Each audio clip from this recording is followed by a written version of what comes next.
dealing with lust and masturbation for years now. I've tried so hard, spoken to people, but I still engage in it, and it's really affected me. And this is so important because I've had to pray for a sister at some point. It was also her challenge. She said, even if I am praying in tongues, I will still do it. Yes. Her own was so bad. They are in two different planes. You are praying in tongues is in another plane, and the plane that the spirit is operating is different from the plane you are engaging. So they can happen simultaneously.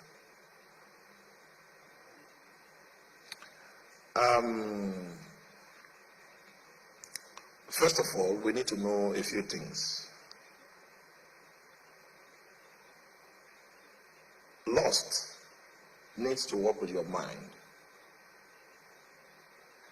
Speaking, your speaking has more authority than your thinking. If I ask Theophilus, do follow my instruction, okay?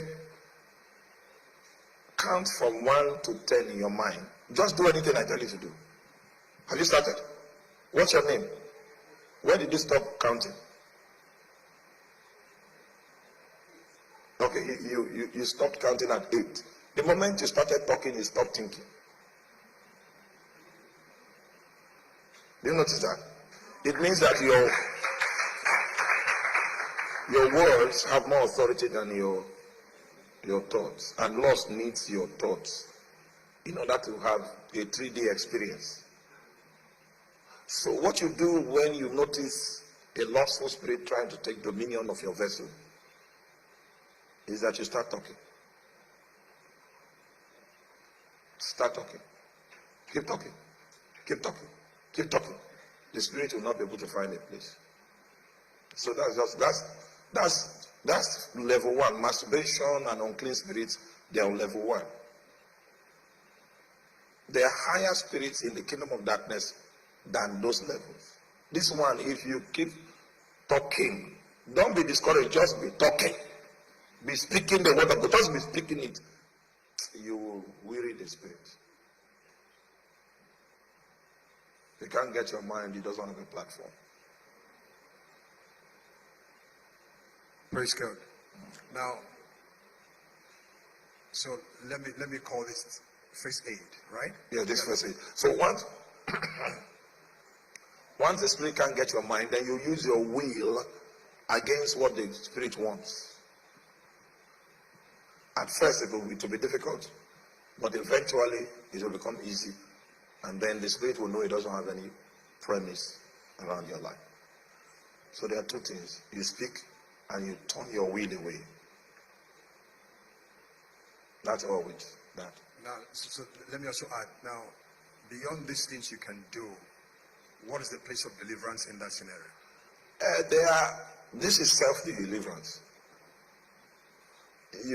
There's a place for that. And just in case this person that wrote this is here, who can.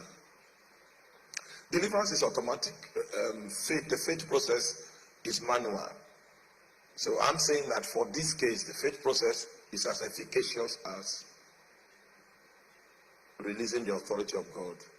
So those are two valid approaches, actually. They're valid approaches, but not everybody needs to be disturbing the pastor. Sometimes, I don't know about you, but I'm weary sometimes. Weary of. These are things that you can do yourself, and I will teach them. Do this, and tomorrow the line is still for the same issue. It's not that serious.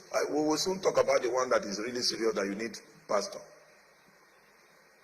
So so after teaching, and yet people can't flow in it. So what do you think is responsible? And we do the pastoral one, but if we have our way, we will prefer that people practice it. They don't practice it.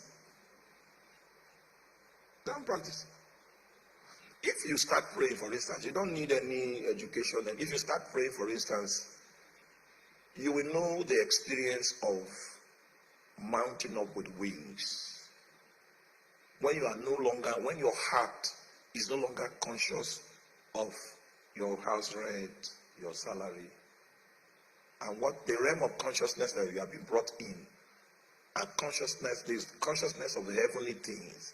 That's the experience of mounting up with wings like eagles, going to high places in the spirit. where you are invited to come in your thoughts, to think the thoughts of God, and to reason together with God. These are experiential things that you will not know it except you practice prayer.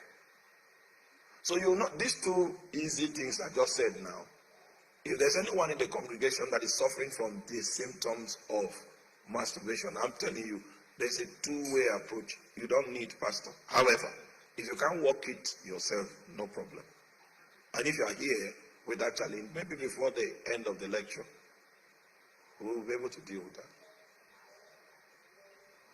As you are praying, the Spirit is still working. Keep praying now. See how long the Spirit will stay. Record it. Maybe the Spirit was there for 25 minutes. Tomorrow, pray again. You will see the Spirit will be there for 20 minutes. Pray again. You see, it will keep reducing.